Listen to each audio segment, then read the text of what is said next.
Jésus qui a donné l'eau qui jaillit éternellement. Jean 4, versets 1 à 26 et 39 à 42.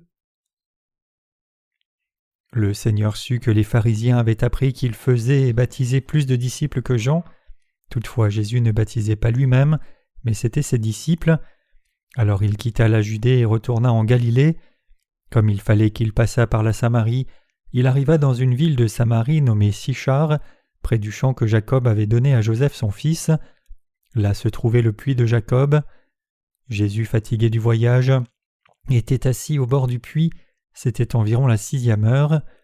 Une femme de Samarie vint puiser de l'eau. Jésus lui dit « Donne-moi à boire », car ses disciples étaient allés à la ville pour acheter des vivres. La femme samaritaine lui dit « Comment toi qui es juif me demandes-tu à boire à moi qui suis une femme samaritaine ?» Les Juifs en effet n'ont pas de relation avec les Samaritains.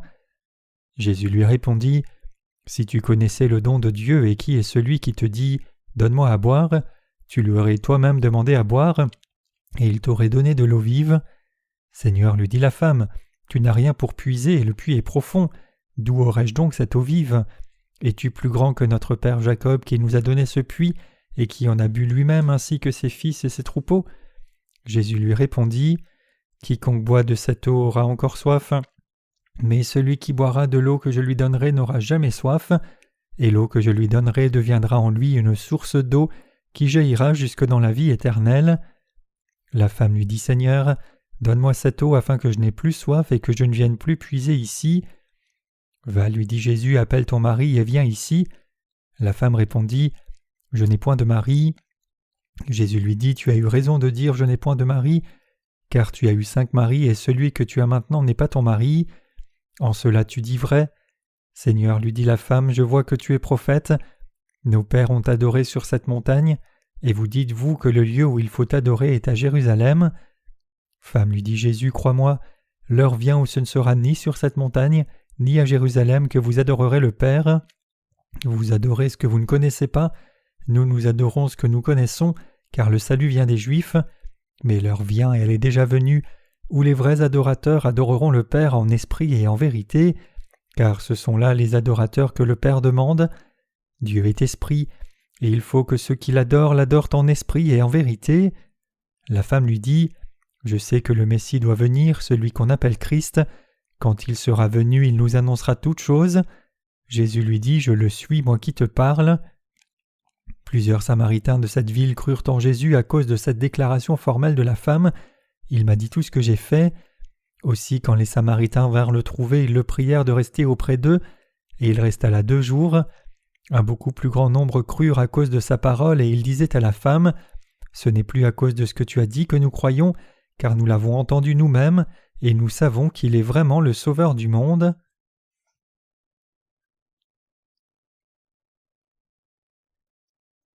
Il semble que cela fait longtemps que je me suis tenu devant vous pour partager la parole. Même si je vous ai vu jeudi après avoir fini le camp de formation de disciples, je me sens renouvelé et heureux à chaque fois que je vous rencontre comme cela. Il y a aussi quelques nouvelles personnes aujourd'hui. J'espère que vous ferez leur connaissance après que nous ayons fini le culte. Aimez-vous les fleurs? Quel genre de fleurs sont celles qui sont devant? Ce sont des œillets, n'est-ce pas? On donne des œillets aux parents le jour de leur fête, mais ce n'est pas encore le jour. Ils sont vraiment beaux. J'appelle les fleurs rouges et les fleurs blanches. Regardant cela, je me sens calme, et il semble que cela crée une atmosphère sereine. Vous les aimez aussi, n'est-ce pas? Après que Dieu ait fait l'univers et créé les cieux et la terre, il a vu que c'était bon. Ces fleurs aussi sont vraiment bonnes. Ce serait bien si nos cœurs qui ont été gelés par beaucoup de travaux pouvaient se réchauffer un peu en regardant ces fleurs. Je voudrais parler aujourd'hui d'eau vive. Jésus est entré dans la région de la Samarie et s'est assis à un puits parce qu'il avait soif. Il s'est assis et a attendu que quelqu'un vienne puiser de l'eau. À ce moment-là, une femme vivant en Samarie est venue puiser de l'eau. En notre temps, il était plus de midi, et l'après-midi en Palestine était le moment de faire une sieste. Mais Jésus et ses disciples ont traversé un village dans la région de la Samarie en voyageant ensemble pour diffuser l'évangile de Dieu. Jésus a dit à la femme « Donne-moi à boire ». Mais la femme a remarqué que Jésus était juif, et que les gens qui étaient avec lui étaient aussi juifs. Si vous vous demandez ce que cela signifie, c'est comme la situation qui sépare la Corée du Sud et la Corée du Nord. En ce temps-là, la nation d'Israël avait aussi une histoire qui les divisait en deux royaumes pendant des centaines d'années. Par conséquent, les gens du royaume du Nord considéraient les gens du royaume du Sud comme étranges et vice-versa. Il y avait une ville en Israël appelée Samarie, qui était la capitale du royaume du Nord d'Israël, mais elle avait été assiégée plusieurs fois par des envahisseurs étrangers. Il y avait beaucoup de gens ayant un héritage mixte dans la ville de Samarie pour avoir souffert des invasions, donc la Samarie était méprisée par ses propres gens. Les Samaritains étaient des gens qui vivaient en étant ridiculisés comme suit. « Vous êtes des bâtards qui ne peuvent pas hériter du sang d'Abraham comme les Israélites légitimes. Pensez-vous être des humains ? Vous n'êtes pas mieux que des chiens, et donc il serait préférable de mourir plutôt que de vivre. Pourquoi mangez-vous » Une femme vivant dans le village est venue puiser de l'eau, mais elle n'est pas venue au temps normal du matin. Elle est venue très tard quand le soleil frappait et que les gens faisaient la sieste. Donc Jésus a demandé un peu d'eau à la femme et elle a dit « Toi qui es juif, tu me demandes à moi samaritaine. Comment dis-tu cela ?» La position de la femme n'était pas celle qui lui permettait de discuter de ces choses, mais puisqu'elle a clairement entendu quelque chose qu'elle ne voulait pas, elle a pris l'initiative. Après sa remarque étonnée, Jésus a dit « Si tu connaissais le don de Dieu et celui qui t'a dit « Donne-moi à boire », c'est toi qui lui aurais demandé et il t'aurait donné de l'eau vive. » En d'autres termes, le Seigneur a dit « Si tu savais qui t'a demandé de l'eau, tu m'aurais demandé de l'eau vive. » Jusqu'à ce point, elle ne savait pas qui était Jésus. Cette femme samaritaine ne savait pas qu'il était le Fils de Dieu qui était venu comme le Messie et le Rédempteur de l'humanité. Donc la femme samaritaine a rétorqué en disant « Nous, Samaritains, sommes un peuple mixte, donc notre situation est telle que le peuple d'Israël nous rabaisse, mais ce puits est le puits de Jacob. Jacob et les 70 personnes de sa maison et beaucoup d'animaux ont bu de ce puits. Ce puits est un puits qui a une histoire et une tradition. C'est un puits que Jacob a creusé lui-même. Même si je te demandais de l'eau vive, tu n'as jamais creusé de puits, donc comment peux-tu m'en donner ?» Jésus a répondu « Quiconque boit de cette eau aura de nouveau soif, mais quiconque boira de l'eau que je lui donnerai n'aura plus jamais soif, et l'eau que je lui donnerai deviendra en lui une source d'eau qui jaillira jusque dans la vie éternelle. » Jean 4, versets 13 à 14. La femme répondit « Seigneur, donne-moi cette eau que je n'ai plus soif ni ne vienne encore puiser. » Jean 4, verset 15. Puisque Jésus en faisait une telle question, la femme dit « Donne-moi-en, tu dis que tu peux donner ce genre d'eau. » Jésus a touché un point audacieux. Après que la femme ait dit cela à Jésus, il a dit « Va, appelle ton mari et viens ici. » Mais la vérité, c'est que cette femme n'avait pas de mari. La femme dit « Je n'ai point de mari » et Jésus dit alors « Tu as bien dit « Je n'ai pas de mari » car tu as eu 5 maris, et celui que tu as maintenant n'est pas ton mari.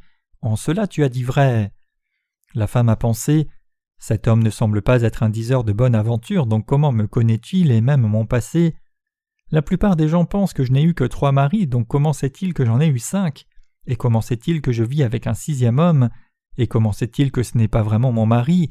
Ai-je rencontré cet homme quelque part auparavant ? » Mais peu importe combien elle y pensait, elle ne l'avait jamais vu auparavant, donc la femme dit « Je vois que tu es prophète. Les prophètes voient l'avenir, perçoivent dans le présent et le passé, et parlent aux gens après avoir vu l'avenir.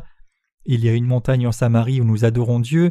Si tu es prophète, il convient que tu le serves là-bas. » En écoutant Jésus, le cœur de la femme était concentré sur le monde de la foi, donc la femme posa une autre question spirituelle. Donc la femme dit « Il y a une montagne en Samarie et tous les gens de Samarie pensent qu'il convient d'adorer là. Est-ce juste ?» Jésus dit alors « L'heure vient et elle est déjà venue, où les vrais adorateurs adoreront le Père en esprit et en vérité, car ce sont les adorateurs que le Père recherche. Dieu est esprit, et il faut que ceux qui l'adorent l'adorent en esprit et en vérité. » La femme lui dit « Je sais que le Messie vient, celui qu'on appelle Christ. Quand il viendra, il nous dira toutes choses. » Jésus lui dit « Je le suis, moi qui te parle. » Cela signifie « Je suis le Messie, je suis le Sauveur. » La femme reconnut Jésus et rencontra le Messie à cet instant même. Le Messie signifie le Sauveur. Nous disons que le nom Jésus signifie Sauveur, et Sauveur en hébreu c'est Messie. Cette femme a rencontré le Sauveur. Elle a dit « Je vois que tu es le Messie. » La Bible rapporte que cette femme a donc rempli son vase et est allée au village et a dit « J'ai rencontré le Messie, j'ai rencontré celui qui sait tout à mon sujet. » Et elle a rassemblé beaucoup de gens. Jésus est resté là pendant 2 jours pour leur prêcher la parole de Dieu, et beaucoup de Samaritains ont reçu la rémission de leurs péchés par sa parole. Frères et sœurs, dans le passage des Écritures d'aujourd'hui, le Seigneur dit « Quiconque boit de l'eau que je lui donnerai n'aura plus jamais soif, et l'eau que je lui donnerai deviendra en lui une source d'eau jaillissant jusque dans la vie éternelle. » Nous voulons vraiment que tout le monde boive de l'eau vive que notre Seigneur donne, parce que quiconque boit de l'eau n'aura plus jamais soif. Ce n'est pas seulement la femme samaritaine qui le veut, tout le monde veut boire ce genre d'eau, et Jésus veut donner ce genre d'eau. Notre Seigneur est allé dans la ville de Samaron, a rencontré cette femme et l'a sauvée. Il est aussi venu nous sauver avec l'eau vive et il est venu effectivement sur la terre, comme dans ce pays de Samarie. Nous devons savoir quelque chose ici.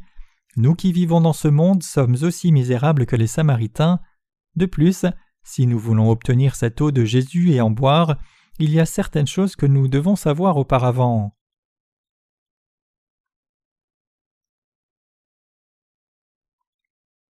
Les religions du monde ne peuvent pas donner l'eau vive à nos cœurs. D'abord, aucune religion ne peut vous donner l'eau vive et vous ne pouvez pas l'obtenir et en boire dans aucune religion de ce monde. Notre Seigneur dit qu'aucune dénomination ne peut donner d'eau vive. La femme dit à Jésus « Ce puits de Jacob est profond, comment peux-tu me donner de l'eau vive alors que tu n'as rien pour puiser ?» Jésus lui dit « Si tu connaissais le don de Dieu et celui qui te dit « Donne-moi à boire », c'est toi qui lui aurais demandé, et il t'aurait donné de l'eau vive. » Frères et sœurs, Jacob est l'ancêtre des Israélites, il est le père des 12 tribus d'Israël, il est l'ancêtre d'Aaron et David, mais ce puits de Jacob et sa tradition a son histoire. Comment peux-tu venir là et nous donner de l'eau alors même que tu n'as pas de seau ? Cela signifie qu'elle essayait d'étancher sa soif par les religions ou les doctrines de la théologie. Nous devons réaliser que nous ne pouvons pas rencontrer Jésus-Christ le Messie si nous nous appuyons sur la vie de foi légaliste basée sur la loi de l'Ancien Testament. Les gens qui ne connaissent pas ni ne rencontrent correctement Jésus-Christ ne peuvent pas vivre leur foi. Ces gens sont toujours mal à l'aise même s'ils croient en Dieu, et ils ont toujours soif. Ils ne peuvent pas vivre correctement. Leur vie de foi est honteuse, embarrassante et toujours inconfortable. Ils se sentent un peu mieux après l'adoration, mais ont de nouveau soif s'ils n'adorent pas. Si quelqu'un adore pour étancher sa soif, son être est rafraîchi pour un petit moment, mais il a de nouveau soif. Il n'y a pas de moyen de résoudre cette faim et soif. Frères et sœurs, si en croyant en Dieu vous menez une vie de foi et connaissez Dieu selon la loi, ou en d'autres termes si vous connaissez seulement Dieu par la loi, vous ne pouvez pas connaître son amour et le salut de la rémission des péchés. Avec ce genre de foi, venant devant Dieu seulement par vos actes, vous ne pouvez pas obtenir l'eau vive. Aucune dénomination ne peut donner l'eau vive non plus. Il y a environ 200 sectes différentes dans l'Église presbytérienne rien qu'en Corée, et il y a plusieurs centaines de sectes dans le monde entier dans cette dénomination. Les gens dans notre pays pensent que le presbytérianisme est bon quoi qu'il en soit, et il y a différentes centaines de sectes à l'intérieur. Frères et sœurs, il y a beaucoup de religions de ce monde enregistrées au ministère de la Culture et du Tourisme en Corée.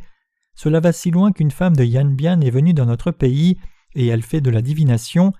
J'ai vu un tract circuler qui disait « Devin de Yanbian » et il y avait le numéro d'enregistrement du ministère de la Culture et du Tourisme pour cette femme marqué à la fin. Voyant cela, j'ai pensé « Je suppose que de nos jours, même les devins sont autorisés par le ministère de la Culture et du Tourisme, s'enregistrent et font la divination. Le ministère de la Culture et du Tourisme accepte même les devins, je suppose. Or, ceci est aussi considéré comme de la religion, je suppose. Une personne ne peut pas recevoir la rémission de ses péchés en croyant et en adoptant une dénomination, peu importe la dénomination ou la religion. On ne peut pas obtenir la vie éternelle par les religions du monde. Il y a beaucoup de dénominations dans notre pays, comprenant parmi d'autres le presbytérianisme, les baptistes, le plein évangile et plus récemment la secte du salut et Moon. Il y a beaucoup de gens qui pensent qu'ils ont la réponse. Il y a même des gens qui disent qu'ils sont Dieu et quelqu'un a dit qu'elle est le bébé céleste. Je ne peux pas décrire combien il y a de gens ridicules. Les comédiens de nos jours ne peuvent pas faire rire autant que moi quand je vois ces farfelus religieux. Je ris quand je les vois. Je pense qu'ils sont vraiment amusants. Notre Seigneur a parlé clairement à la femme samaritaine. Même si tu bois de l'eau de ce puits de Jacob, tu auras encore soif.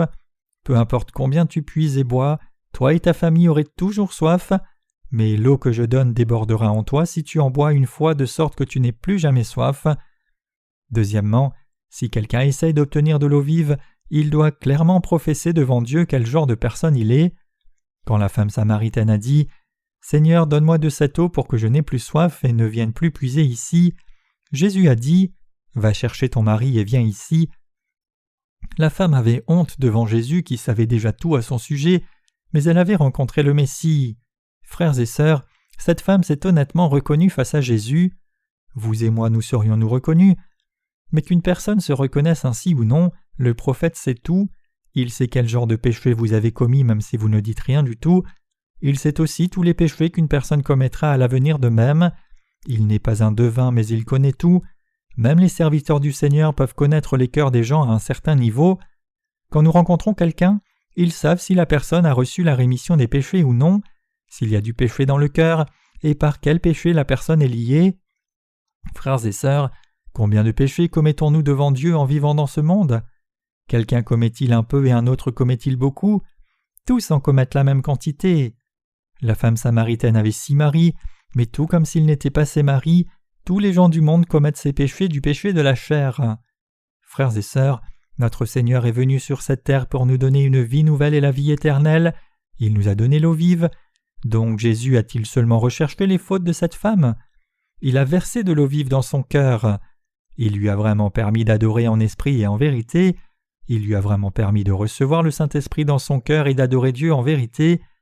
Une personne qui désire vraiment obtenir l'eau vive doit reconnaître ses péchés devant Jésus. C'est alors seulement qu'on peut obtenir l'eau vive. Si nous regardons Lévitique 4, versets 22 à 26, il est dit « Si c'est un chef qui a péché en faisant involontairement contre l'un des commandements de l'Éternel son Dieu, des choses qui ne doivent point se faire, et en se rendant ainsi coupable, et qu'il vienne à découvrir le péché qu'il a commis, il offrira en sacrifice un bouc mâle sans défaut, il posera sa main sur la tête du bouc qu'il égorgera dans le lieu où l'on égorge les holocaustes devant l'Éternel. C'est un sacrifice d'expiation. Le sacrificateur prendra avec son doigt du sang de la victime expiatoire, il en mettra sur les cornes de l'autel des holocaustes, et il répandra le sang au pied de l'autel des holocaustes. Il brûlera toute la graisse sur l'autel comme la graisse du sacrifice d'action de grâce. C'est ainsi que le sacrificateur fera pour ce chef l'expiation de son péché, et il lui sera pardonné.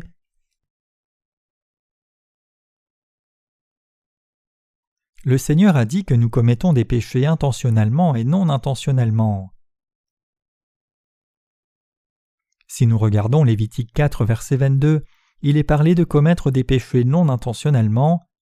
Frères et sœurs, qu'est-ce que cela signifie de commettre des péchés non intentionnellement? Cela signifie-t-il les péchés que nous commettons durant nos vies normales? Cela signifie que nous ne pouvons que pécher dans nos vies triviales, mais nous savons que nous ne devrions pas pécher. Les gens qui croient en Dieu savent qu'ils doivent observer la loi. Nous le savons tous, mais les gens, qu'ils croient en Dieu ou non, commettent-ils des péchés non intentionnellement ou pas? Ils commettent toujours des péchés en vivant, n'est-ce pas? Une personne est maître pour commettre toutes sortes de péchés. En Marc 7, versets 21 à 23, Jésus dit « Il y a 12 sortes de péchés dans le cœur d'une personne, parmi les mauvaises pensées, le meurtre, l'adultère, la convoitise, le vol, l'envie, la fraude et la folie. Cela signifie qu'une personne commet ces péchés non intentionnellement jusqu'au moment où elle rend son dernier souffle et meurt. Que ce soit vous ou moi, nous devons d'abord arrêter de pécher pour ne plus pécher. Si nous n'arrêtons pas de respirer, nous continuerons de commettre des péchés non intentionnellement. Notre Seigneur nous a donné 613 règles à faire et ne pas faire, nous disant de ne pas pécher. Il nous a dit « Gardez ces 10 commandements, n'ayez pas d'autre Dieu devant moi, ne vous inclinez pas pour servir des images taillées, ne prenez pas le nom de l'Éternel votre Dieu en vain, observez le jour du sabbat pour le sanctifier, respectez et honorez vos parents, ne tuez point, ne commettez point l'adultère, ne dérobez point, ne rendez pas de faux témoignages contre votre prochain, et ne convoitez pas, observez tout le reste de la loi, il convient de vivre ainsi. » Nous savons bien que la loi de Dieu est juste et nous savons naturellement que nous devons honorer nos parents, garder le sabbat saint et ne pas prendre le nom de Dieu en vain. C'est aussi évident de ne pas convoiter, voler, rendre de faux témoignages, tuer ou commettre l'adultère. Faire ces choses, c'est profondément l'iniquité. Nous savons que vivre ainsi est correct, mais vous commettez des péchés non intentionnellement. Puisque les Israélites commettaient aussi des péchés, Dieu dit dans l'Ancien Testament d'amener un bouc sans défaut pour sacrifice si une personne a péché. Puisqu'ils commettaient des péchés non intentionnellement, ils apportaient un bouc à sacrifier ou un agneau devant Dieu et le sacrifiaient. Si nous regardons à Lévitique 4, versets 27 à 29, il est dit « Et si quelqu'un du peuple a péché involontairement en faisant contre l'un des commandements de l'Éternel des choses qui ne doivent point se faire, et en se rendant ainsi coupable, et qu'il vienne à découvrir le péché qu'il a commis, il offrira en sacrifice une chèvre, une femelle sans défaut pour le péché qu'il a commis. Il posera sa main sur la tête de la victime expiatoire, qu'il égorgera dans le lieu où l'on égorge les holocaustes. » Un pécheur devait amener un animal sans défaut à sacrifier et poser ses mains dessus.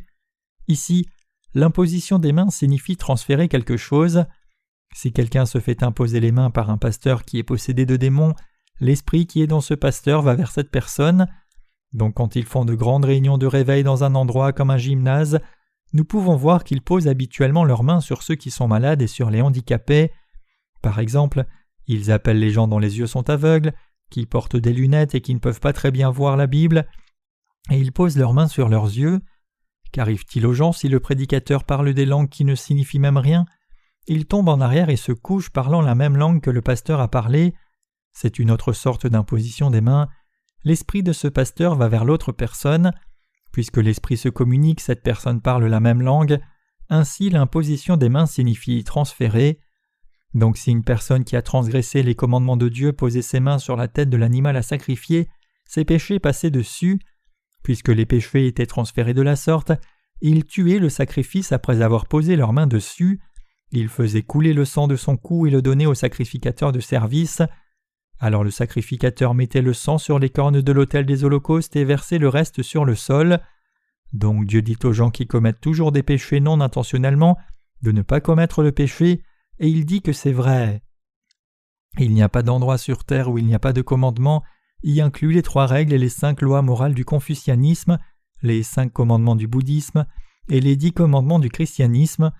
J'ai lu même les 10 commandements pour mari et femme dans la salle d'attente d'un hôpital. Je ne sais pas pourquoi il y a autant de commandements. Cela va si loin qu'il y a un autre 10 commandements dans le Daesunim-ryo, une nouvelle religion de fusion en Corée. Il y a vraiment beaucoup de choses ridicules là-bas. Malgré cela, peu importe combien Confucius ou Socrate ou les autres philosophes sont venus et nous ont enseigné de bonnes choses, et ont dit jusqu'à maintenant que les gens doivent vivre de telle façon, et dit beaucoup de bonnes choses, les gens vivent-ils ainsi ? Les gens sont des maîtres pour commettre le péché, non intentionnellement et intentionnellement. Ces maîtres commettent bien toutes sortes de péchés, peu importe quoi. Si une personne est maître pour commettre le péché, combien elle doit bien commettre le péché ? On commet le péché dans le cœur et par les actes. Il n'y a pas un jour qui passe sans qu'on ne commette de péché. Donc Dieu voit cela et dit « Eh bien, ces gens mériteraient encore plus que je les envoie en enfer 10 fois. Je les enverrai en enfer à cause des péchés qu'ils commettent en un seul jour, mais je ne veux pas envoyer en enfer ceux que j'ai faits à mon image, donc je préfère les sauver. » Donc il prépare les brebis, boucs et taureaux comme offrande pour souffrir du sacrifice à notre place.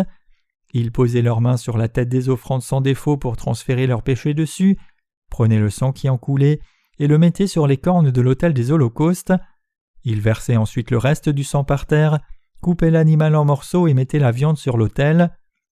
Ensuite ils prenaient la tête et d'autres parties impures, les mettaient dans un récipient et le donnaient à Dieu en le brûlant hors du tabernacle. Ils enlevaient ensuite toute la graisse qui était sur les intestins, la mettaient sur l'autel avec la viande, faisaient du feu, et donnaient cela à Dieu en le brûlant. Ils recevaient la rémission de leurs péchés en faisant le sacrifice de cette manière. Donc dans ce sacrifice, l'offrande devait n'avoir aucun défaut. Deuxièmement, ils devaient poser leurs mains sur sa tête. Troisièmement, ils devaient prendre le sang et le mettre sur les cornes de l'autel des holocaustes et verser le reste par terre. Les gens pêchent toujours non intentionnellement. Ces péchés sont d'abord marqués sur les tables de leur cœur. Ils sont enregistrés dans leur conscience. Leurs péchés sont aussi marqués dans le livre du jugement de Dieu. En Jérémie 17, verset 1, il est dit « Le péché de Juda est inscrit avec une plume de fer, avec une pointe de diamant, il est gravé sur la table de leur cœur et sur les cornes de vos autels. Si une personne commet un péché, il est inscrit sur les tables de son cœur. Ensuite, il est inscrit dans le livre du jugement de Dieu. » Donc le sol nous parle du cœur d'une personne. quand il verse le sang sur les cornes de l'autel des holocaustes et le verse par terre. L'homme a été fait de la poussière, donc ils ont reçu la rémission des péchés qu'ils ont commis durant la journée en posant leurs mains sur l'offrande à sacrifier et transférant leurs péchés dessus, versant le sang sur les cornes de l'autel des holocaustes et le versant par terre. Donc une personne peut-elle obtenir la vie éternelle en recevant la rémission des péchés aujourd'hui? Non, c'est parce que se mettre pour commettre les péchés non intentionnellement les commet encore. Les gens qui ont reçu la rémission de leurs péchés commettent encore des péchés non intentionnellement. Puisqu'il y a un tel problème, le 10e jour du 7e mois a été choisi comme le jour de l'expiation des péchés. Si nous regardons Lévitique 16, il est dit qu'un jour a été choisi pour qu'Aaron représente le peuple d'Israël et apporte 2 boucs, pose ses mains sur l'un d'eux, fasse le sacrifice comme montré plus haut, et offre le sacrifice du second pour le peuple d'Israël. Il dit, avec les mains posées sur la tête du bouc émissaire, « Dieu, le peuple d'Israël a commis le péché, ils ont commis toutes sortes de péchés, y compris le meurtre, l'adultère, le vol, servi les idoles et pris ton nom en vain. » Après avoir transféré les péchés, il donnait le bouc émissaire à une personne appropriée pour relâcher le bouc dans le désert. Ainsi, tous les péchés du peuple d'Israël étaient pardonnés en un jour, le 10e jour du 7e mois. Les gens il y a longtemps étaient pardonnés de la sorte, mais qui est le sacrifice ici? On l'a appelé l'agneau de Dieu, mais qui est l'agneau de Dieu? C'est Jésus. Nous vivons maintenant dans la génération du Nouveau Testament.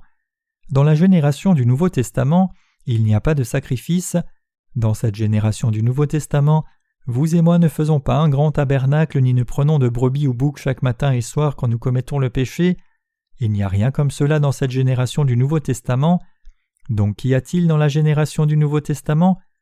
Il y a environ 2000 ans, Jésus-Christ est venu sur cette terre et a éliminé complètement tous nos péchés pour nous. Il a éliminé tous les péchés de cette femme samaritaine qu'elle avait commis non intentionnellement. Donc comment les a-t-il éliminés? Ce n'était pas comme le souverain sacrificateur Aaron dans l'Ancien Testament, qui représentait le peuple d'Israël et faisait l'imposition des mains pour les gens qui commettaient des péchés. Tout comme le représentant transférait tous les péchés des Israélites une fois pour toutes pour eux, il y a 2 personnes que Dieu a envoyées sur la terre. L'une d'elles est Jean-Baptiste et l'autre est Jésus-Christ. Dieu a décidé d'éliminer tous les péchés de l'humanité, et notre Seigneur est venu sur la terre par cette volonté de Dieu. Regardons au passage des Écritures d'aujourd'hui. La femme samaritaine a dit « Je vois que tu es le Messie ». Alors qu'elle a dit Messie, elle pensait que Jésus était l'agneau de Dieu annoncé dans l'Ancien Testament et la personne qui recevrait l'imposition des mains et prendrait tous les péchés de l'humanité. Ainsi, elle savait qu'il était la personne qui allait prendre tous les péchés et mourir pour elle à la croix. Après avoir cru de la sorte, elle a reçu le salut et la vie éternelle. Donc Jésus a-t-il seulement recherché les fautes de cette femme? Il a versé de l'eau vive dans son cœur. Il lui a vraiment permis d'adorer en esprit et en vérité. Il lui a vraiment permis de recevoir le Saint-Esprit dans son cœur et d'adorer Dieu en vérité. Nous devons connaître et croire la vérité réelle. Matthieu 1, versets 20 à 23 dit « Comme il y pensait, voici un ange du Seigneur lui apparut en songe et dit « Joseph, fils de David, ne crains pas de prendre avec toi Marie ta femme, car l'enfant qu'elle a conçu vient du Saint-Esprit. Elle enfantera un fils et tu lui donneras le nom de Jésus. C'est lui qui sauvera son peuple de ses péchés. » Tout cela arriva afin que s'accomplisse ce que le Seigneur avait annoncé par le prophète. « Voici la Vierge sera enceinte, elle enfantera un fils et on lui donnera le nom d'Emmanuel, ce qui signifie Dieu avec nous. » Regardons Matthieu 3, versets 13 à 17. Alors Jésus vint de la Galilée au Jourdain vers Jean pour être baptisé par lui, mais Jean s'y opposait disant « C'est moi qui ai besoin d'être baptisé par toi et tu viens à moi. » Jésus lui répondit « Laisse faire maintenant, car il est convenable que nous accomplissions ainsi tout ce qui est juste. » Et Jean ne lui résista plus. Dès que Jésus eut été baptisé, il sortit de l'eau, et voici les cieux s'ouvrirent et il vit l'Esprit de Dieu descendre comme une colombe et venir sur lui. Et voici une voix fit entendre des cieux ces paroles « Celui-ci est mon Fils bien-aimé en qui j'ai mis toute mon affection. » Je voudrais lire un autre passage dans Matthieu 11, versets 11 à 14. « Je vous le dis en vérité, parmi ceux qui sont nés de femmes, il n'en a point paru de plus grand que Jean-Baptiste. Cependant le plus petit dans le royaume des cieux est plus grand que lui. Depuis le temps de Jean-Baptiste jusqu'à présent, le royaume des cieux est forcé et ce sont les violents qui s'en emparent. Car tous les prophètes et la loi ont prophétisé jusqu'à Jean, et si vous voulez le comprendre, c'est lui qui est l'Élie qui devait venir. Ici le Seigneur dit « Je vous le dis en vérité, parmi ceux qui sont nés de femmes, il n'en a point paru de plus grand que Jean-Baptiste. Cependant le plus petit dans le royaume des cieux est plus grand que lui. Depuis le temps de Jean-Baptiste jusqu'à présent, le royaume des cieux est forcé et ce sont les violents qui s'en emparent. » Et il dit en Matthieu 3 que Jésus est venu de Galilée pour être baptisé par Jean-Baptiste au Jourdain, puis Jean a essayé de l'en empêcher en disant « C'est moi qui ai besoin d'être baptisé par toi et toi tu viens à moi. » Si vous regardez attentivement les passages ci-dessus, il est dit que Jésus est allé au Jourdain pour être baptisé par un homme appelé Jean-Baptiste, qui était le plus grand parmi ceux qui sont nés de femmes. Frères et sœurs, c'est une partie très importante de la Bible, et nous pouvons seulement croire en Jésus-Christ et boire de l'eau vive qui fait que nous n'ayons plus soif si nous connaissons cette partie. Frères et sœurs, que représente le Jourdain spirituellement ? On l'appelle le fleuve de la mort. Quelle louange les chrétiens chantent-ils quand un croyant meurt ? Ils chantent cet hymne « Nous nous verrons de l'autre côté du Jourdain. Dans quelques jours, nous nous verrons de l'autre côté du Jourdain. » Le Jourdain est le fleuve de la mort. C'est un fleuve que chacun devra traverser un jour. Le nom du fleuve dans ce secteur, c'est le Jourdain. Le Jourdain était une frontière entre le peuple d'Israël et le pays de Canaan. Une personne devait traverser le Jourdain pour aller à Canaan en sortant d'Égypte, donc il devait traverser le Jourdain. Ce pays de Canaan représente spirituellement le royaume des cieux, donc il est écrit en Josué 3 que lorsque le peuple d'Israël est allé au pays de Canaan, ceux qui portaient l'arche sont arrivés au Jourdain, et les pieds des sacrificateurs qui portaient l'arche sont entrés dans l'eau. Les eaux se sont arrêtées de couler et se sont levées dans une grande vague au loin. Puis les sacrificateurs qui portaient l'arche de l'alliance de l'Éternel ont marché sur la terre ferme au milieu du Jourdain, et tout Israël a traversé à sec, jusqu'à ce que tout le peuple ait entièrement traversé le Jourdain. Il est dit dans l'Ancien Testament que le Jourdain est devenu sec par la parole de Dieu. Aussi le commandant Naaman a été entièrement purifié de la lèpre en se lavant 7 fois au Jourdain. Cela parle dans l'Ancien Testament de la rémission de nos péchés dans le Nouveau Testament. Ce fleuve de mort parle de l'élimination de la mort. Notre Seigneur est venu sur cette terre et a cherché à recevoir le baptême de Jean. Puisque Jésus est allé vers Jean et voulait être baptisé, Jean lui a dit ceci « J'ai besoin d'être baptisé par toi et toi tu viens à moi ?» Jean était effectivement le plus grand né d'une femme. Frères et sœurs, qui était le représentant de l'humanité ? Qui était le représentant que Dieu a envoyé ? C'était Jean-Baptiste. Il était le plus grand né de femme et quand il baptisait les gens au Jourdain, Jésus est venu vers lui pour être baptisé. Alors Jésus vint de Galilée au Jourdain vers Jean pour être baptisé par lui, mais Jean s'y opposait en disant « C'est moi qui ai besoin d'être baptisé par toi et tu viens à moi. » Bien sûr, ce que Jean a dit était juste. Peu importe combien le représentant de l'humanité était grand, il n'était pas plus grand que le Fils de Dieu, ou en d'autres termes Dieu.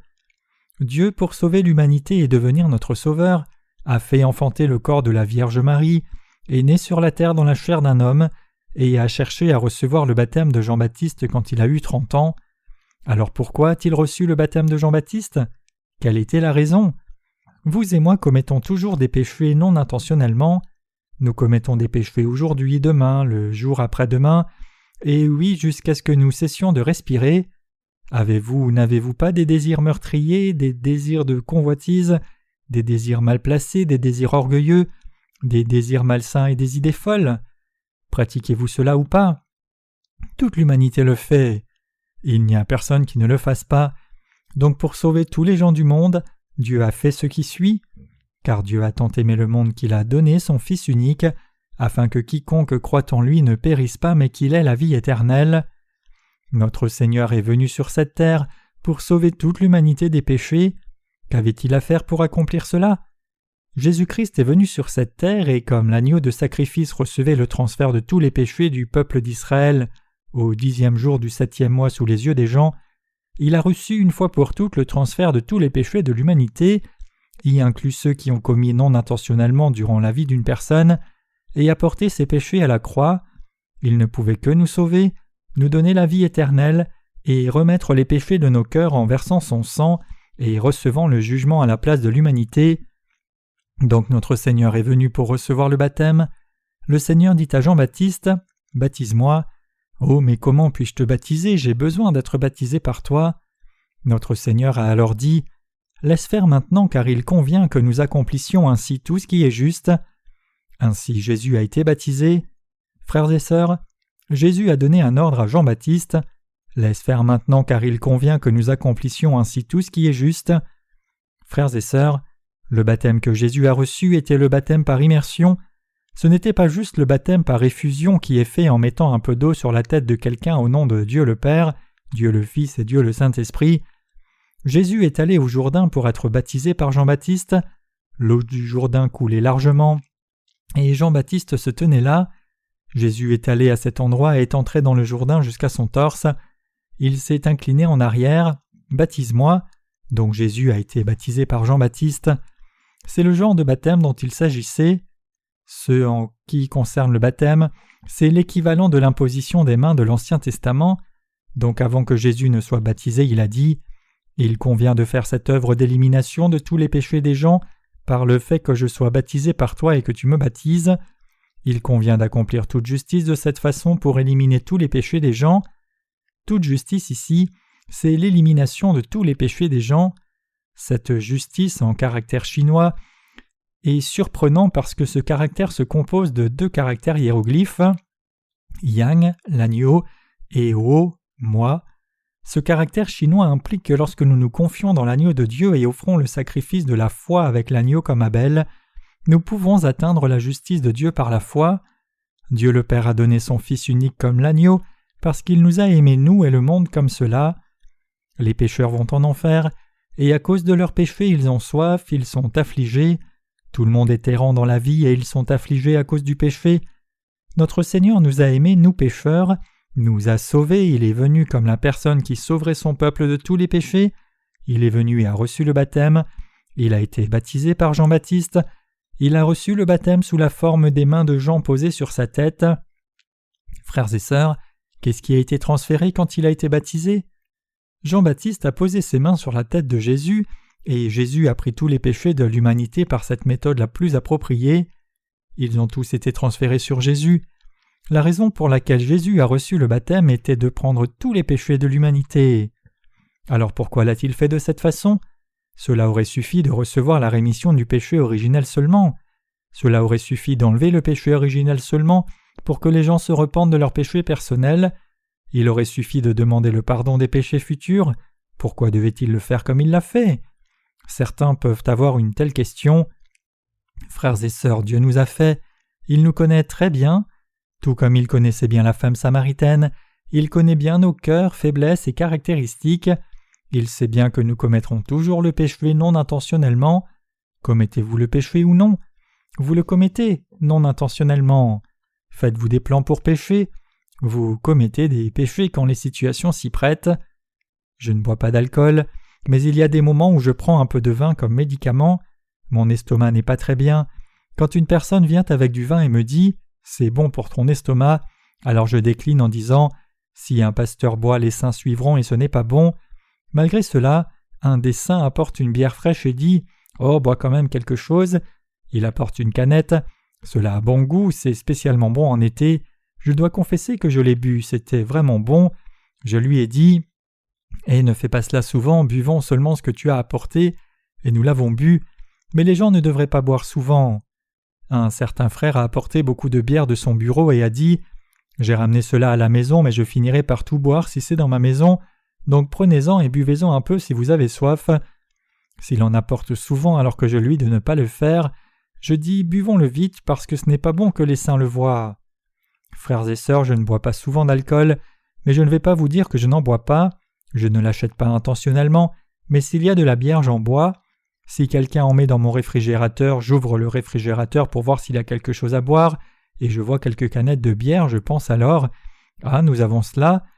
D'abord je le prends et il me demande qui a mis cela, puis je pense que ce serait bon. Inconsciemment je finis par en boire.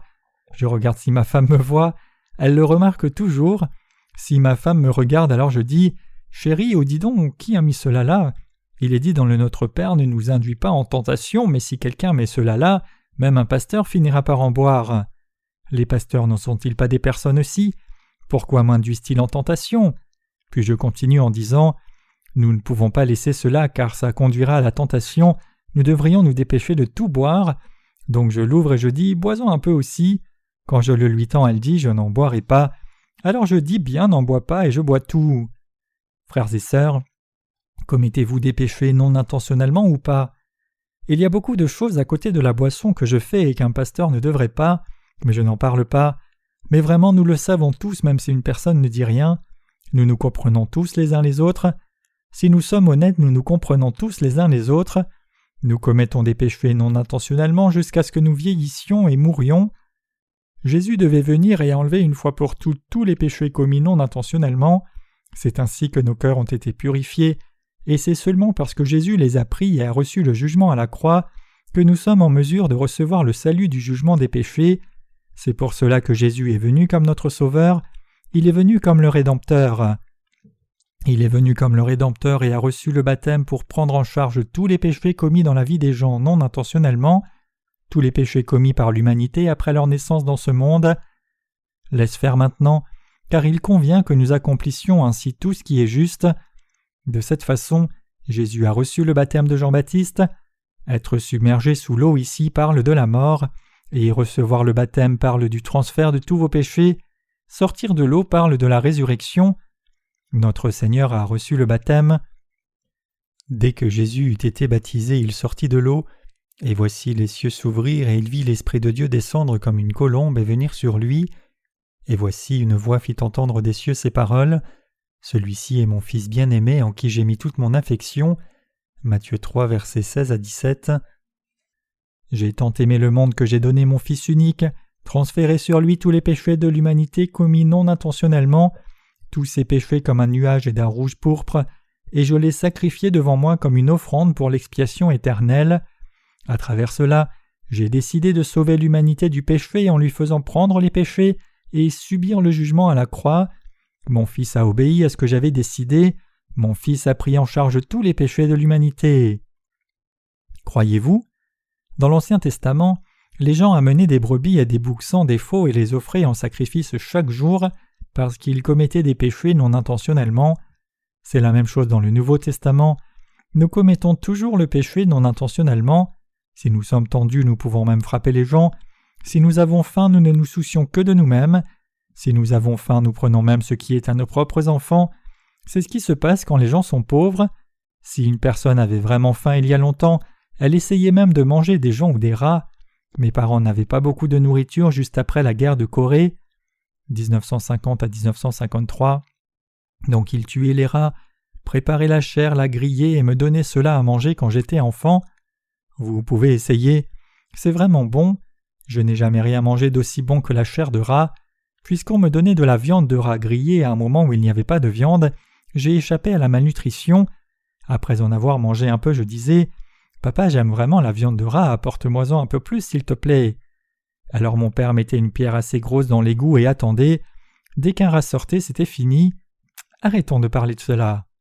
Frères et sœurs, commettons-nous des péchés non intentionnellement ou pas? Jésus a reçu le baptême. Il convient que nous accomplissions toute justice. Jésus a pris tous les péchés que vous, moi et l'humanité commettons non intentionnellement. Frères et sœurs, même les gens qui ont reçu la rémission de leurs péchés sont toujours mal à l'aise, et ceux qui n'ont pas reçu la rémission de leurs péchés sont encore plus mal à l'aise que les chrétiens nés de nouveau. Par quels péchés sont-ils mal à l'aise? Ils sont mal à l'aise parce qu'ils commettent beaucoup de péchés non intentionnellement.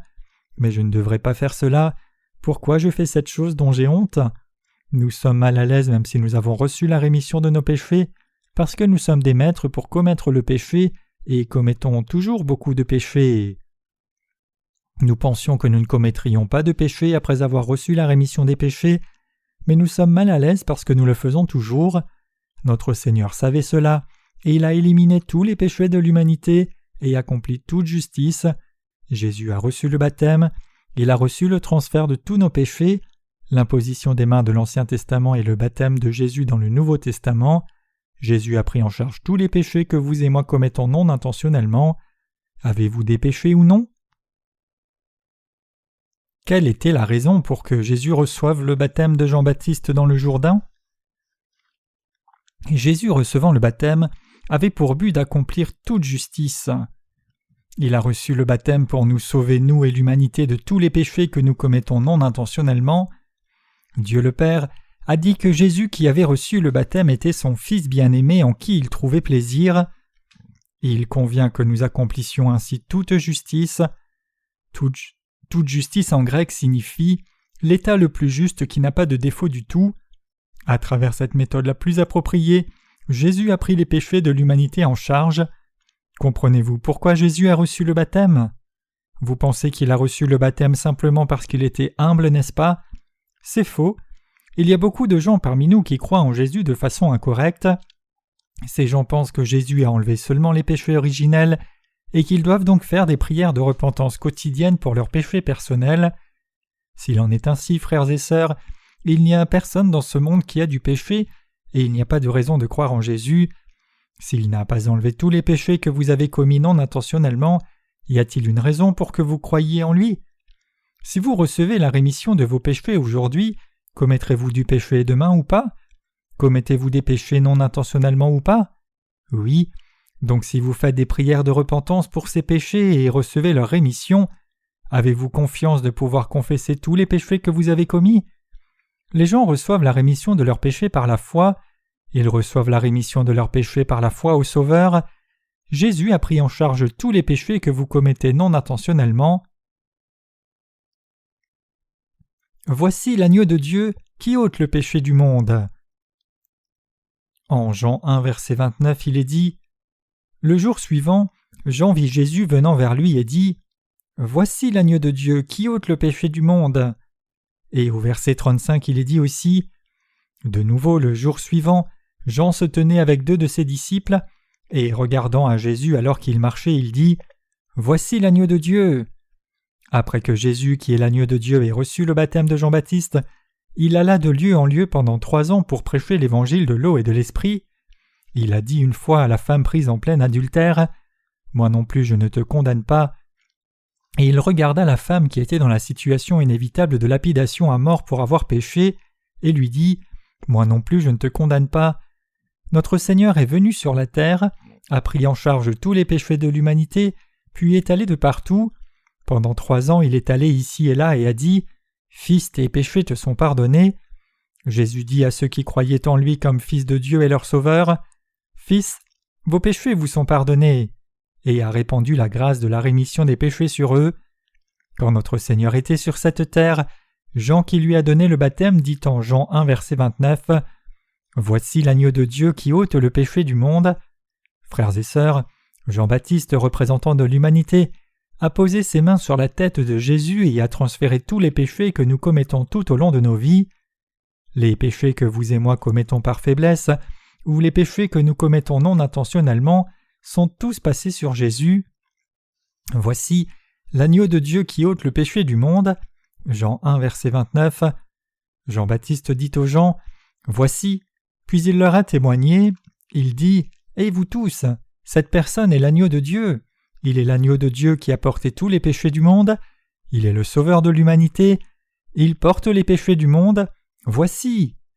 Frères et sœurs, Jésus est venu sur la terre, a pris en charge tous les péchés du monde, tous les péchés que nous commettons non intentionnellement durant nos vies, et a accompli toute justice. Il a enlevé les péchés du monde. Pendant 3 ans, il les a portés jusqu'à la croix. Chers croyants, de quoi les péchés du monde ont-ils l'air ? Les péchés du monde sont les péchés que nous avons commis depuis le moment où nous étions dans le sein de notre mère. Ce sont les péchés que nous héritons de nos pères et mères. Ce sont les péchés avec lesquels nous sommes nés, comme il est écrit « Voici, je suis né dans l'iniquité et ma mère m'a conçu dans le péché ». Commettons-nous le péché durant le temps où nous allons de 1 à 20 ans ou pas ? Commettons-nous des péchés non intentionnellement ou pas ? Nous le faisons. Notre travail est ruiné et nous commettons encore plus de péchés quand les gens nous disent de ne pas le faire. Ces péchés sont-ils allés sur Jésus-Christ ou pas ? Oui, Jésus a pris tous les péchés commis jusqu'à ce que nous ayons 20 ans, ainsi que les péchés commis de 20 à 30 ans, les péchés de 30 à 40 ans, et les péchés commis dans le monde consciemment et inconsciemment. Il convient que nous accomplissions ainsi toute justice. Tous les péchés tombent sous les termes toute justice. Il a pris tous les péchés en charge.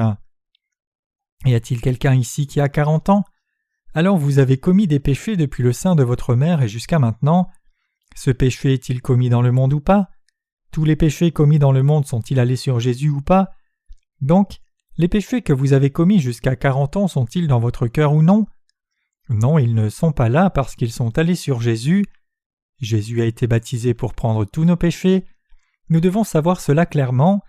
Nous devons clairement le croire. Si nous ne croyons pas cela, Jésus est inutile pour nous. Si nous ne croyons pas cela, c'est comme aller devant Dieu chaque jour et agir comme si nous étions grands en disant « Dieu, cette semaine, je n'ai pas commis tellement de péchés. Dieu, je suis gentil, hein? Je suis beau, hein? Je suis sympa, hein? Donne-moi une récompense, s'il te plaît. » Les gens essayent comme cela de défendre leur propre volonté, ne connaissant pas la justice de Dieu et se vantant seulement d'eux-mêmes. Ils commencent par prier comme cela. « Père saint, miséricordieux, omniscient, omnipotent et omniprésent qui est aux cieux. » Le vrai Dieu est-il venu sur la terre pour éliminer nos péchés parce qu'il voulait entendre cela? Frères et sœurs, Dieu ne veut pas entendre ce genre de prière. Quel genre de prière Dieu veut-il entendre? Voici le genre de prière qu'il veut. Dieu, je pêche toujours. Merci d'avoir tout remis en recevant le baptême sur la terre pour prendre le transfert de tous mes péchés et recevoir le jugement de la croix, et d'avoir fait que je n'ai plus à offrir de sacrifice pour mes péchés. Je te loue, Seigneur, qui a fait de moi l'un des justes. Frères et sœurs, Dieu veut recevoir le sacrifice de gratitude, il veut que nous le rendions heureux, il veut que nous soyons reconnaissants et lui donnions la louange pour avoir éliminé tous nos péchés bien que nous étions insuffisants. Je suis reconnaissant de ce que notre Seigneur ait éliminé tous les péchés que j'ai commis et que je commettrai, non intentionnellement. Dieu, je ne peux que t'aimer. Je t'aime, alléluia, je te loue. Je t'honore, Seigneur. Notre Seigneur est le roi des rois et le roi d'amour. Il reçoit avec joie notre adoration qui le loue. Donc notre Seigneur a reçu le baptême. Voici l'agneau de Dieu qui ôte les péchés du monde. Nous commettons des péchés dans le monde jusqu'à 40 ans.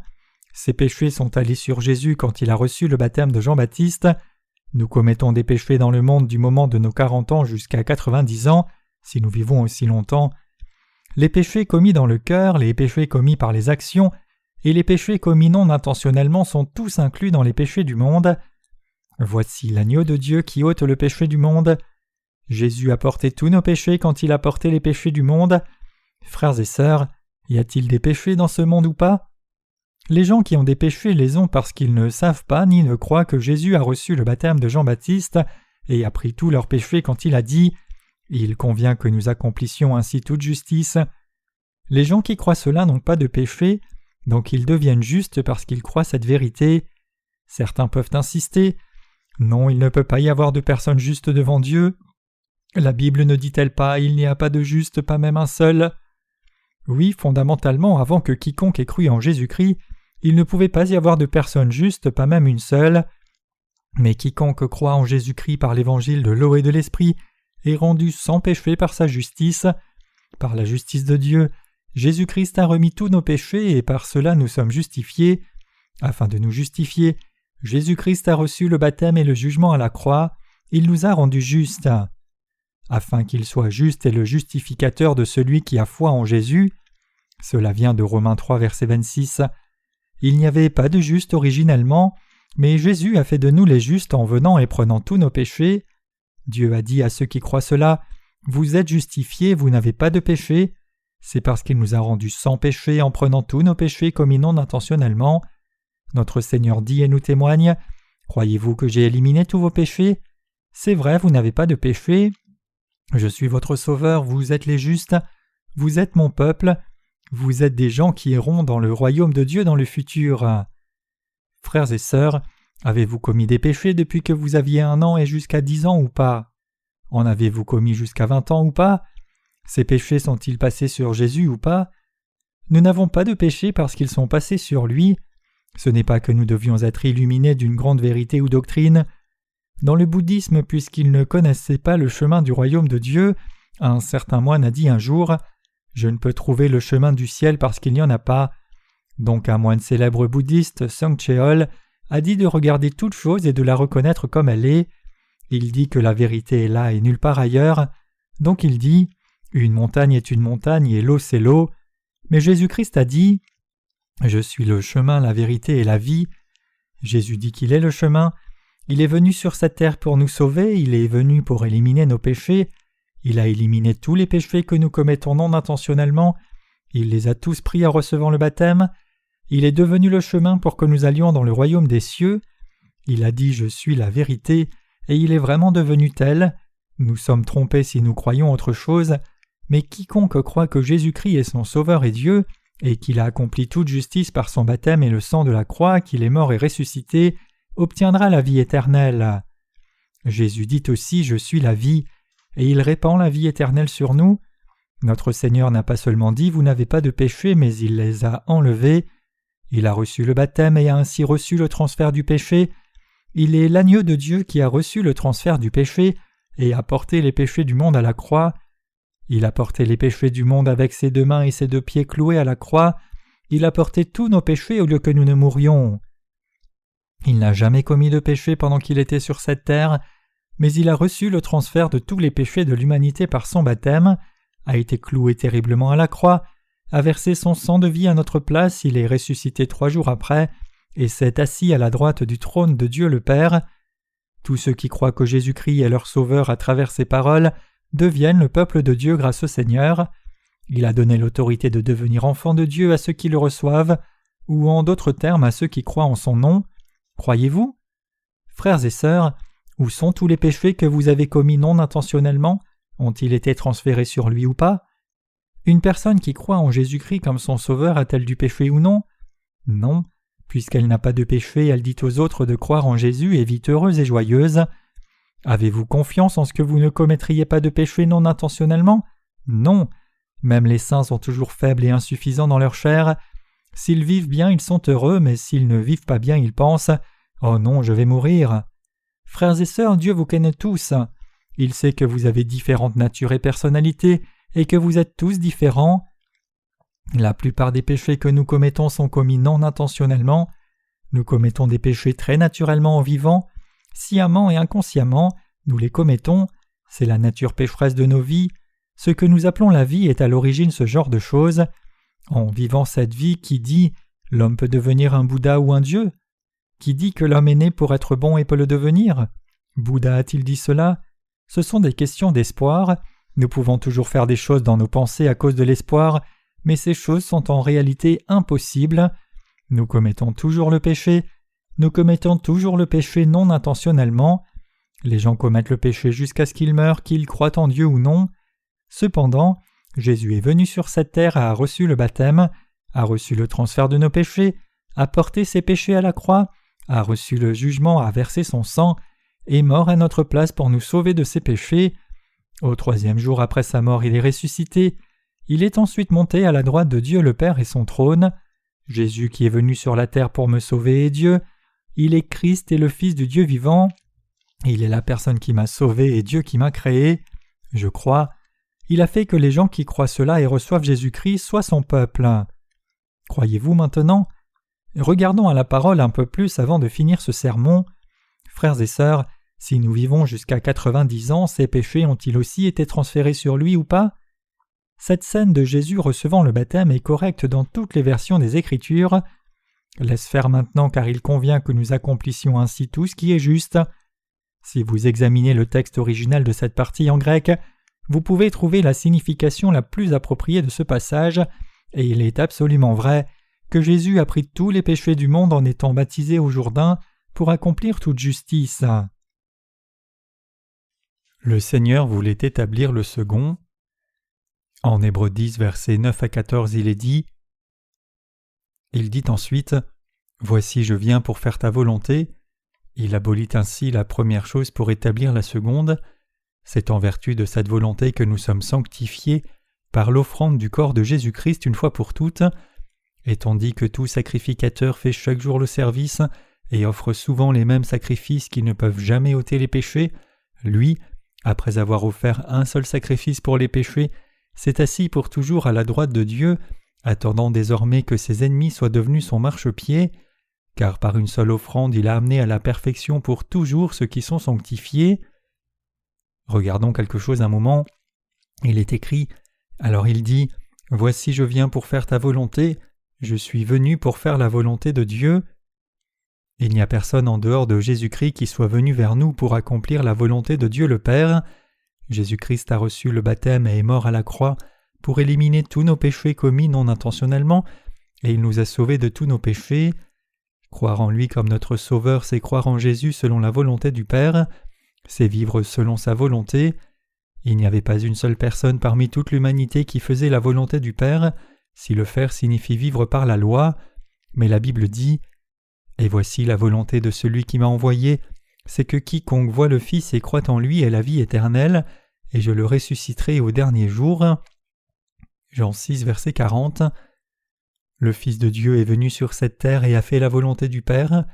La Bible dit « Alors il dit, voici je viens pour faire ta volonté ». Il abolit ainsi la première chose pour établir la seconde. Qu'était le premier ? C'était la loi. En Hébreux 10, verset 1, il est dit « En effet, la loi qui possède du nombre des biens à venir, et non l'exacte représentation des choses, ne peut jamais, par les mêmes sacrifices qu'on offre perpétuellement chaque année, amener les assistants à la perfection. » Les péchés ne pouvaient pas être expiés entièrement par le système sacrificiel de l'Ancien Testament. Prendre une brebis chaque jour, poser les mains dessus, transférer les péchés dessus et l'offrir en sacrifice, ceci ne fonctionne pas du tout. Donc Jésus-Christ est venu sur cette terre, le Fils de Dieu est venu et a accompli la volonté de Dieu, par laquelle nous avons été sanctifiés par l'offrande du corps de Jésus-Christ une fois pour toutes. Le passage « Nous avons été sanctifiés » est au passé. Jésus-Christ a fait la volonté du Père en recevant le baptême une fois pour toutes au Jourdain, recevant le jugement à la croix et étant ressuscité. Quelle est la volonté du Père ? C'est d'éliminer tous nos péchés. En 1 Thessaloniciens 4, verset 3, il est dit « Car la volonté de Dieu, c'est votre sanctification. » Donc sa volonté, c'est notre sanctification. La volonté de Dieu est de nous rendre sans péché. Adorer Dieu, c'est vivre en venant devant lui sans péché et le louer, le remercier, l'adorer dans la lumière joyeusement et heureux, et revenir dans la gloire vers lui. Nous ne pouvons pas recevoir la rémission de nos péchés par le système sacrificiel de l'Ancien Testament. De même, nous ne pouvons pas recevoir la rémission de nos péchés en faisant des prières de repentance chaque jour. Pouvons-nous dire des prières de repentance pour tout ? Pouvons-nous dire des prières de repentance le soir pour tous les péchés que nous avons commis durant la journée ? Pouvez-vous faire des prières de repentance pour tous les péchés que vous avez commis pendant 1 mois sans en oublier un seul ? Ainsi, que peut-on faire de ces péchés dont vous ne vous rappelez pas pour dire des prières de repentance ? Si les péchés étaient éliminés en faisant des prières de repentance, que peut-on faire pour ces péchés pour lesquels vous n'avez pas pu dire de prières de repentance ? Quoi ? Dieu s'en chargera ? Alors pourquoi les dites-vous en premier ? Pensez-vous que Dieu aurait fait les choses d'une façon aussi incertaine ? Aurait-il fait que nous fassions des choses incertaines ? Le sacrifice de l'Ancien Testament ne peut pas nous rendre parfaits. Puisqu'il ne peut pas nous rendre parfaits, notre Seigneur est devenu la propitiation pour nous et s'est sacrifié lui-même en donnant son corps une fois pour toutes.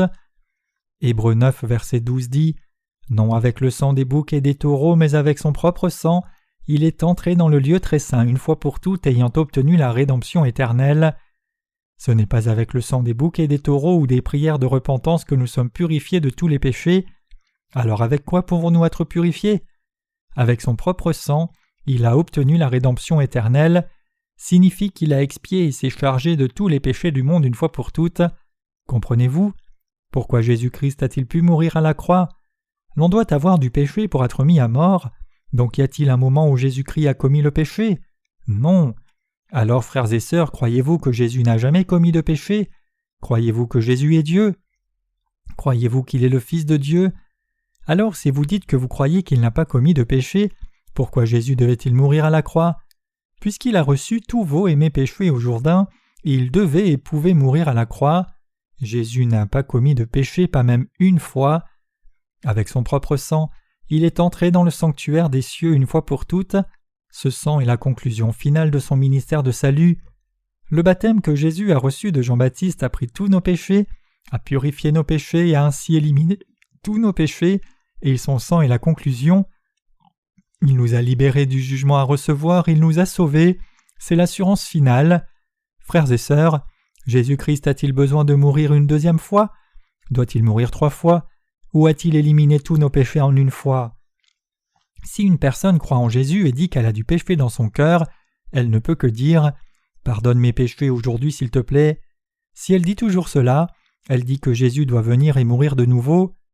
Hébreux 9, verset 22 dit « Et selon la loi, presque toute chose est purifiée par le sang, et sans effusion de sang il n'y a pas de rémission. Pour nous donner la rémission des péchés, quelqu'un qui vit doit toujours recevoir le transfert des péchés et mourir à notre place. Comprenez-vous ? Recevoir la rémission de nos péchés par la foi dans la justice que Jésus a accomplie, c'est rendre gloire à Dieu. C'est la loi du salut que Dieu a établie.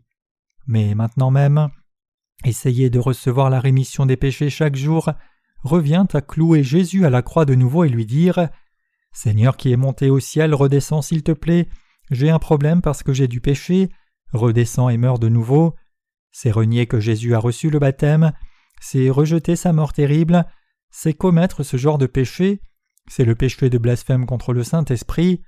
Frères et sœurs, tous les péchés sauf le blasphème contre le Saint-Esprit peuvent être remis par Dieu. Qu'est-ce que le blasphème contre le Saint-Esprit ?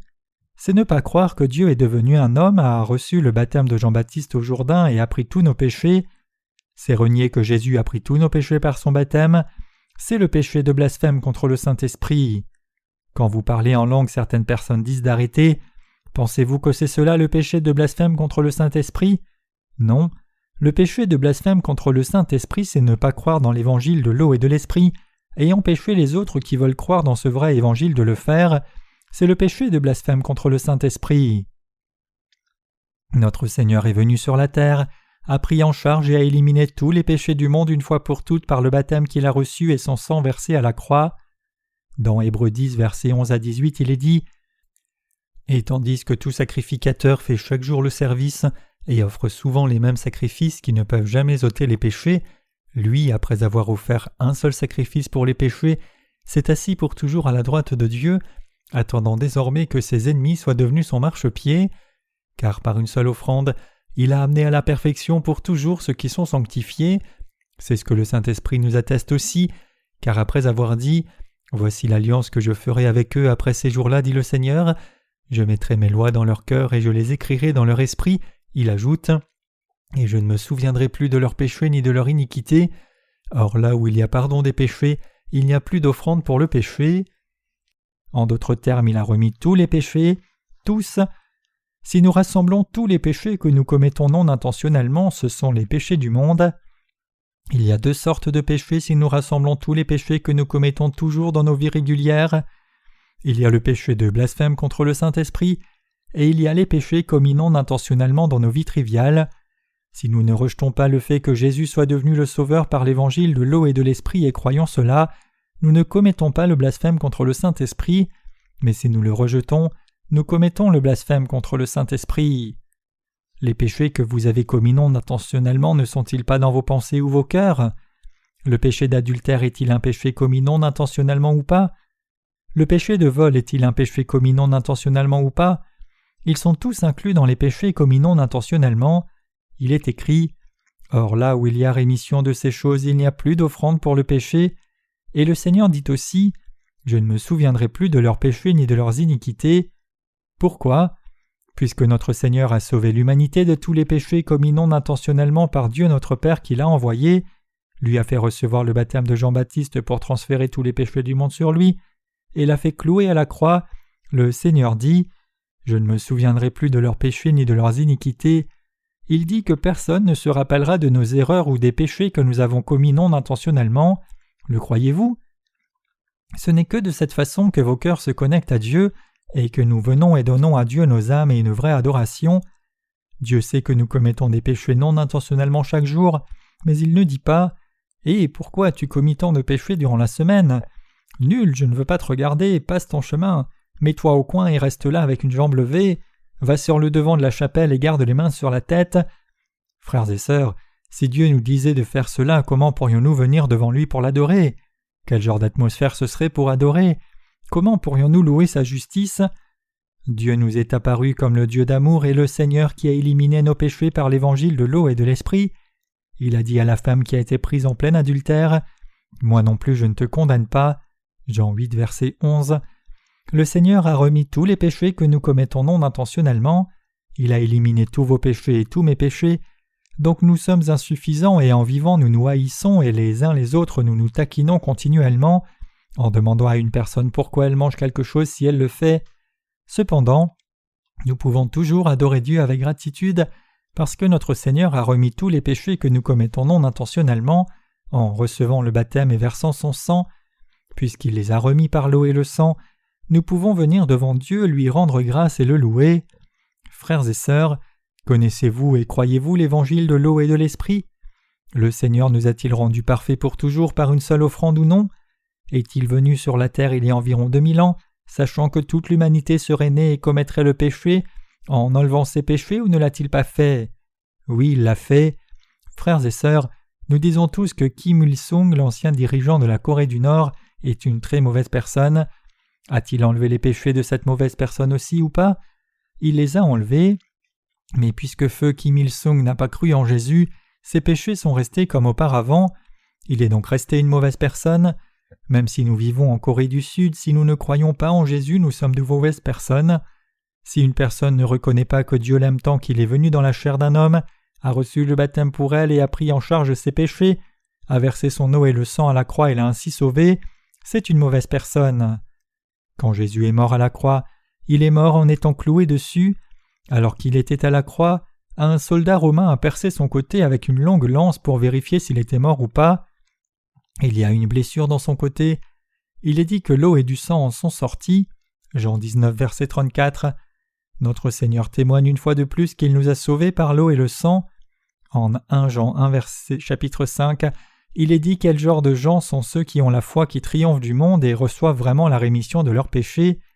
Dans 1 Jean 5, verset 5, il est dit « Qui est celui qui triomphe du monde sinon celui qui croit que Jésus est le Fils de Dieu ?» Frères et sœurs, croyez-vous que Jésus est le Fils de Dieu? Croyez-vous qu'il est notre Dieu? En 1 Jean 5, verset 6 à 10, il est dit « C'est lui, Jésus-Christ, qui est venu avec de l'eau et du sang, non avec l'eau seulement, mais avec l'eau et avec le sang, et c'est l'Esprit qui rend témoignage parce que l'Esprit est la vérité, car il y en a 3 qui rendent témoignage, l'Esprit, l'eau et le sang, et les 3 sont d'accord. Si nous recevons le témoignage des hommes, le témoignage de Dieu est plus grand, car le témoignage de Dieu consiste en ce qu'il a rendu témoignage à son Fils.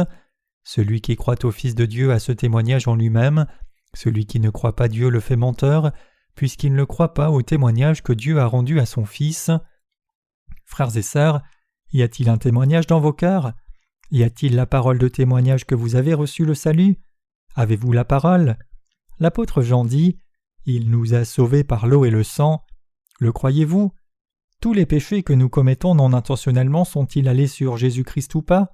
Avons-nous des péchés ou pas? Êtes-vous insuffisant? Jésus a enlevé tous vos péchés même si vous êtes insuffisant dans vos actes, cœurs ou pensées. Alors il nous est impossible de venir devant Dieu avec confiance et assurance en lui? Non, nous avons de l'assurance et accédons avec confiance par la foi en lui. Éphésiens 3, verset 12. Il a éliminé tous les péchés que nous commettons non intentionnellement, il les a complètement éliminés. Qu'est alors la foi qui triomphe du monde? C'est croire que Jésus-Christ est le Fils de Dieu, et qu'alors qu'il est le Fils de Dieu, il devient Dieu pour nous. C'est cela.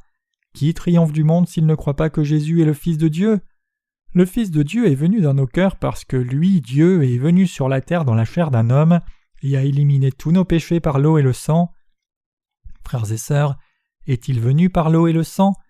Christ n'est pas venu seulement par l'eau, mais par l'eau et le sang. Il n'a pas seulement pris tous nos péchés, mais aussi reçu le jugement de ses péchés à la croix, et fait que nous n'ayons plus à recevoir de jugement à cause des péchés que nous commettons non intentionnellement. Et c'est l'Esprit qui rend témoignage parce que l'Esprit est la vérité, et il y en a 3 qui rendent témoignage sur la terre, l'Esprit, l'eau et le sang. Frères et sœurs, 3 rendent témoignage. L'Esprit vient dans le cœur d'une personne qui accepte la parole de vérité. Il n'y a pas de sensation de sa venue, mais il rend clairement témoignage de cela dans le cœur de la personne.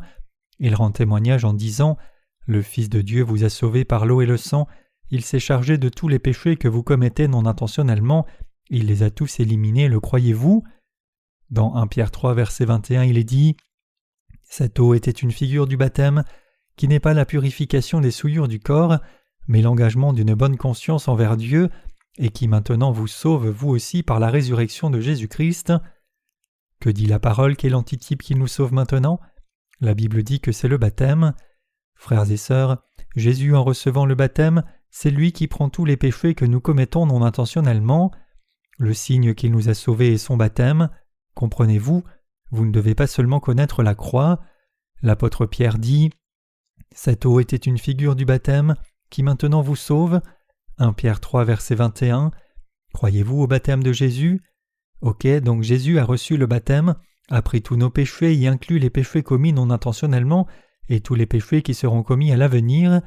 Il a pris les péchés commis il y a longtemps, ceux commis maintenant et ceux qui seront commis à l'avenir. Alors avons-nous du péché? Non, nous n'en avons pas. Jésus est-il devenu notre Sauveur? Oui. Alors ne commettons-nous pas de péché parce que nous avons été baptisés en Jésus-Christ? L'apôtre Pierre a dit « Cette eau était une figure du baptême, qui n'est pas la purification des souillures du corps, mais l'engagement d'une bonne conscience envers Dieu, et qui maintenant vous sauve vous aussi par la résurrection de Jésus-Christ. » 1 Pierre 3, verset 21. L'apôtre Pierre dit que croire au baptême et au sang de Jésus implique que nous avons une conscience sans péché devant Dieu, parce que nous avons reçu le salut, et Dieu a éliminé nos péchés. Cela ne signifie pas que nous ne commettons pas de péché, cela signifie que nous commettons le péché non intentionnellement jusqu'à notre mort. Donc il est dit pour que nous ayons une bonne conscience envers Dieu, Jésus a reçu le baptême par l'eau pour prendre tous nos péchés, a reçu le jugement à la croix pour nous sauver vous et moi, a remis tous les péchés commis non intentionnellement et les a éliminés. Le croyez-vous? Vous avez commis beaucoup de péchés non intentionnellement, n'est-ce pas? Mais avez-vous ces péchés ou non? Avez-vous reçu la rémission de tous ces péchés? Comment avez-vous reçu cette rémission? Vous l'avez reçue par l'eau et le sang. Croyez-vous cela? Une personne qui croit dans l'évangile de l'eau et de l'esprit n'a pas de péché. Une telle personne vient louer la justice de Dieu. Alléluia!